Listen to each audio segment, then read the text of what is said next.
Here we go. It's the main event. Fierce Fighting Championship 15. You can hear the crowd, Zach. They're into it. Jarome has no nonsense. He has no interest in touching gloves with Chris Curtis as Chris Curtis sticks out his hand. We are underway. Jarome just keeps that right hand ready and cocked and ready to unleash. Hatch in the camo. Curtis in the black and blue. In the middle of the cage. Zach, you expect fireworks early. Right now, the quick fill-out process, 15 seconds into the opening round. I promise you, as soon as Chris Curtis engages, Hatch is going for the kill. Now, Jarome does punch him in the cup. I believe he was going for a body shot there, and it just went a little low into the cup. I don't think he meant to punch him in the cup, but that's where it landed. They're still chirping. Jarome Hatch's eyes have never left Curtis. Even when Curtis walked to the side, the intensity is through the roof. I don't have anything to say. I just want to watch him start throwing bombs. This is crazy. There's so much tension in this arena. Like, you just feel it building. Hatch wants Curtis calling for another low blow. Wow, that was a body shot, though. I agree. That was clean. Kick sends Curtis off balance. Curtis saying this is light work. He is giving Hatch's power some respect. Hatch lands. Smiles and says, bring on more. Hatch landed with the right. Fill-out process, both standing in the pocket. Minute 15 in the opening round. Chris Curtis standing in that southpaw stance. You know, you can distance your range based on your footwork like we talked about before. Jarome, that's all he's looking for is that big right hand. A veteran like Chris Curtis, he should be prepared and equipped to deal with that. Hatch has gone to the jab a couple of times, but is relying on a powerful overhand right, which is yet to land. Rosen caught a handful of elbow, which that can be so devastating when you land an elbow. It's like hitting a tree trunk. Okay, I'm going to go ahead and I'm calling this right now, and I could be wrong at any second. I think that Chris Curtis is trying to let Jarome Hatch punch himself out. He is not interested in getting his offense off. I think he believes that he could weather this Jarome Hatch storm. Right now, get him tired. Hatch has been the aggressor. Has he landed anything devastating? No, not yet. Curtis continues to stand in the pocket. You may be correct at his approach. 2 minutes into this opening round. Jarome, and he's walking at him. So he's doing a fantastic. Chris Curtis is doing a fantastic job of walking at him, establishing the center of the cage, but then just, you know, hanging out. Blocking those shots off his forearms, lands a nice left hand of his own. But that time, Hatch did connect. I don't think anything that has affected Curtis up to this point. Another swing, great head movement by Curtis. Halfway through the first round, watch, it goes all 3 rounds. I'm an idiot. Oh, that solid right once again from Hatch. There's a left hand coming in from Curtis. The two have exchanged nothing monumental yet. 2 minutes and 50 seconds into this round. I really believe that is Chris Curtis' strategy right here. Hatch, left, right. This is Chris Curtis' strategy here. I believe that the way he's covering up is and wearing these shots that he just thinks that Jarome's going to punch himself out. That jab snuck through and landed on Chris Curtis. Hatch has had some success early on. Again, these little gloves, it is hard to block every shot. Well, it is. It's not an 8, 10, 12-ounce glove. Now a body shot. Hatch lands an uppercut, comes across with a left hand. It landed as well. Now the way that Hatch is throwing from his hips, too, he's leaving himself open to get countered. Again, a read that I'm sure Chris Curtis is aware of. Chris Curtis did land with the left. It sent Hatch off balance momentarily. And now Hatch, taunting, swings wildly to the right, misses everything. Back into the pocket, and now Curtis doing a little bit of showboating himself. These two are having fun with one another in the middle of the cage. And Chris Curtis is crazy, too, if he thinks Jarome Hatch hasn't felt power like Chris Curtis is before. Jarome Hatch, he is farm boy strong. Lead left. There's a right and a left coming in from Curtis. Swings wildly. Hatch, terrific head movement, goes up underneath the cross. Now swings, he misses wildly. Curtis is doing a really good job of moving his head and avoiding the really big blows. His defense has been spectacular. You may have to give the round to Hatch just based off of sheer volume alone. Absolutely. Yeah, that's the other thing. This is scheduled for 3 rounds, and if Curtis is doing this strategy where he is going to try and let Jarome punch himself out, you got to be careful to just throw away one round like this. Down to the funnel, 20 seconds or so. There's a solid left hand from Curtis. Might be the most devastating blow of the fight. There's the 3 ticks. And Jarome is laughing as well. Okay. And now Hatch is unloading. Curtis backs off, and that takes us to the end of round 1. It is a round that I believe Hatch won off the volume, but Zach, I must go back to the fact that I believe the most devastating blow of that first round came in from Curtis late. Yeah, you're probably right. You're probably right. But at the same time, the way that I'm seeing this, Chris Curtis is executing a game plan. I believe he thinks that Hatch cannot do that for 3 rounds. Right. Do you agree with that? That's what he's banking on. That's the only thing I can think of. Because Chris Curtis is an experienced fighter, and he said this is light work.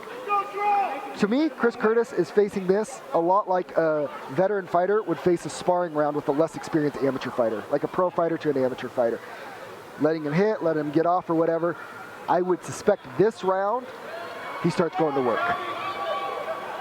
I could be wrong, but if I am Chris Curtis here, this is where I start to go to work and I start to take the fight to Jarome Hatch.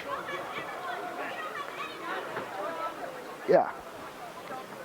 Let's get set for round number 2, again of a scheduled 3.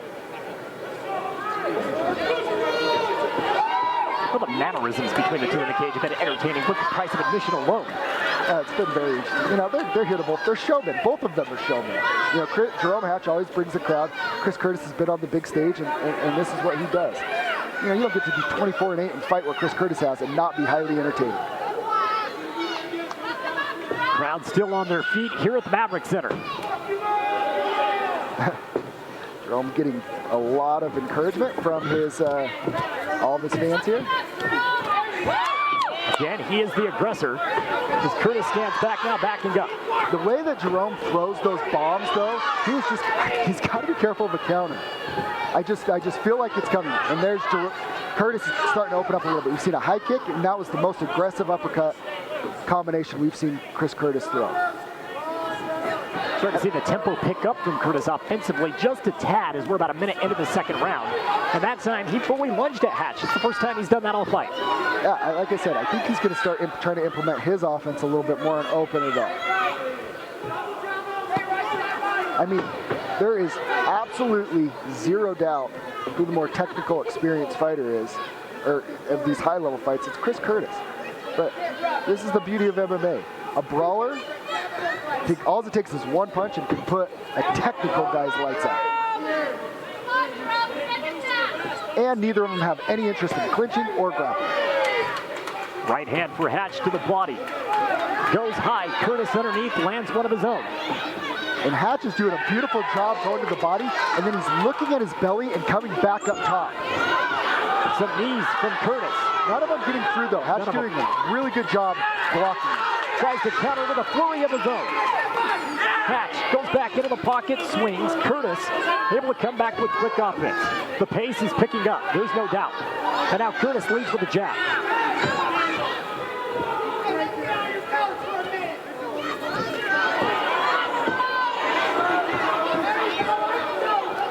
Hatch takes a big, deep breath. Maybe this pace is starting to wear on him, and maybe Chris Curtis was right. Solid right that time, coming over the top from Hatch. We've reached about the beautiful counter. Beautiful counter by Chris Curtis. Jarome Hatch smiles at him still, though. There's a kick coming in off the left side from Curtis. He's taking control offensively, picking his spots. Now this is where I think Chris Curtis can really have a huge advantage here. Clinch work and in the grappling. Big knee to the head. Jerome's covering up. It's going to take him down. Curtis has the leverage. He's in control and he takes Jarome Hatch down to the ground. He's got about 2 minutes left. Can he hang on in this position for 2 minutes? I mean, it's going to take a lot out of him. He's doing the right things, controlling the hands, not taking any damage down there. But man, this is where Chris Curtis should really have a big advantage and be able to go to work.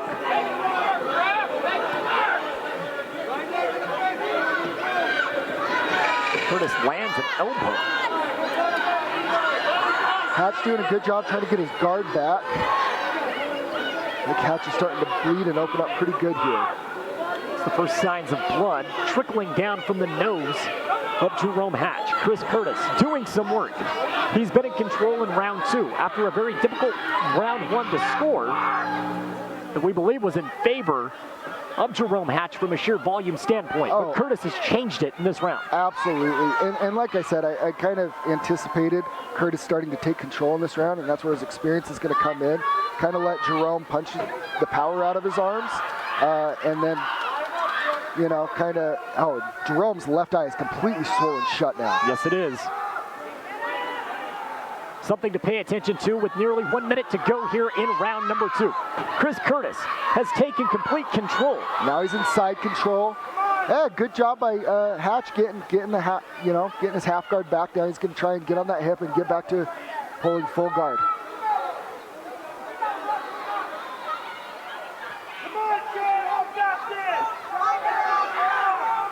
We're down to roughly 35 seconds. Chris Curtis trying to look for a mount here. Keep pushing that knee down and see if he can step over for the mount. Jarome's trying to address it, trying to work back to his feet.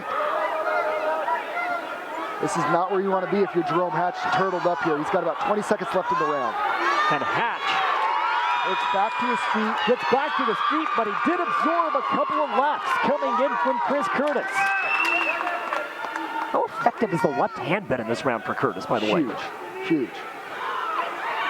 And now the two go back to their feet. We go to the third and final round. The eye of Jarome Hatch swollen shut, the left eye. He has Jarome Hatch is just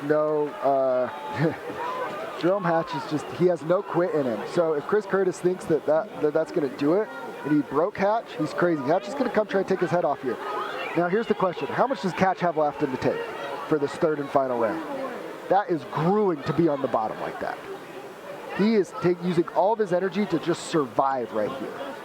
But this is where I think that the home crowd can come to for Jarome Hatch. As we get a look at a couple of replays from an exciting round number 2. Curtis was just very good at picking his spots over the last 5 Chris minutes. Curtis is talking trash to Jarome Hatch's kids right now. Jarome Hatch's kids are over here, his son, who is one of the best trash talkers I've been around. Yeah, this could get out of control here. Well, we are set for the third and final round. The hostility starting to pour in from the stands. Oh, this is not gonna be good. And we are set to go. The third and final round of the main event, Fierce Fighting Championship 15. I don't know if Jarome Hatch can see out of the left eye. What a warrior. Oh, yeah, he can see. It's just not fun. It's not feeling good. Yeah, there's no way. Well, that's a beautiful cross and uppercut. Not closed completely. The closer he gets, you can see the slight opening. Yeah, you can see a little bit. You can see it now. You know what? Jerome Hatch would fight with both eyes swollen shut. Absolutely. He didn't care. Like I said, Jerome, farm boy strong. He has zero quit in him. He's not going to quit. I guarantee you that. Chris Curtis wants to win this fight. He's going to have to do it off the judge's decision or separate Jerome from consciousness. I think we both agree he won the first round, which makes the final 4 minutes of this fight that interesting. And it kind of feels like Jerome's getting a little bit of a second wind again. Lands a solid left. Comes back on the right, another left. Can Jarome do this for 4 more minutes? Hatch is firing in the middle of the cage. None of them are getting through. This is Chris Curtis letting him get tired. He's going to turn it on here any second. I guarantee it. There it comes. Curtis lands the solid Big knee right. to the dome. And now he takes control up against the cage once again. And I would not be surprised if he goes back down to the double leg, drops levels, and takes him down, and finishes and gets the decision and tries to get out of here. He doesn't want to stand with Jarome Hatch much longer either. Oh, and that is going to be a stoppage. What looks from my view as a knee, Chris Curtis gets the stoppage.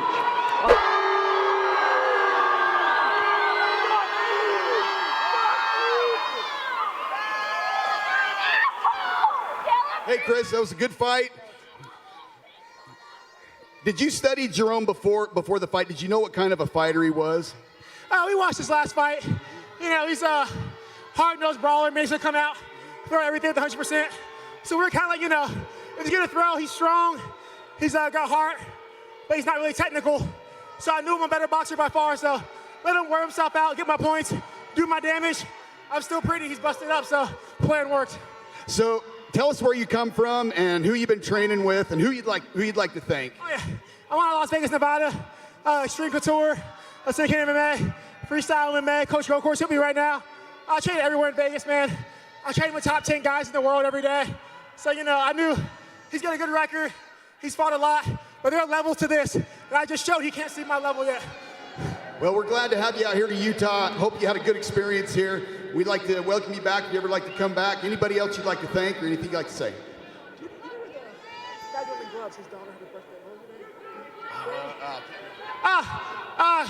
Real quick, got hit in the head, can't remember her name. I think it was Brandy whatnot. She's with the guy doing our gloves. Yesterday was her birthday. She's Utah native. So if you guys give her a happy birthday, it's not for me, it's her. So happy birthday, kid. Your winner, ladies and gentlemen, Chris Curtis.